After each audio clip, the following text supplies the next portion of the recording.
യബ്ബേസിനെ കുറിച്ച് ലോകം എഴുതിയത് ഇത് വ്യസനപുത്രനാണ്.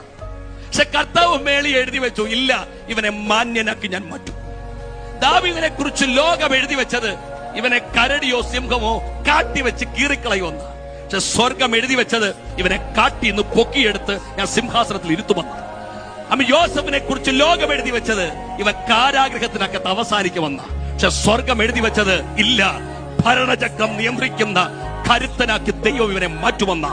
എന്റെ പ്രിയപ്പെട്ടവരെ, യോഹന്നാനെ കുറിച്ച് ലോകം എഴുതി വെച്ചത് ഇവൻ ഡൊമിഷന്റെ കയ്യാൽ ചാകുമെന്ന. പക്ഷെ സ്വർഗം എഴുതി വെച്ചത് ഇല്ല, ഇവന്റെ മുമ്പിൽ ഞാൻ സ്വർഗം തുറക്കുമെന്ന. അങ്ങനെയെങ്കിൽ ഇന്ന് രാത്രി വചനം കേൾക്കുമ്പോൾ നമുക്കെതിരെ പിശാച് എഴുതി വെച്ച രേഖകൾ സ്വർഗത്തിന് കീറാൻ കരുത്തുണ്ടെന്ന്. അത് കേൾക്കുമ്പോഴും ഒരു സന്തോഷവും ഇല്ലാതിരിക്കുന്ന അച്ഛന്മാരോടും ഒരു സന്തോഷവും ഇല്ലാതിരിക്കുന്ന അമ്മാമ്മമാരോടും ഒരു കാര്യം ഞാൻ പറയാം.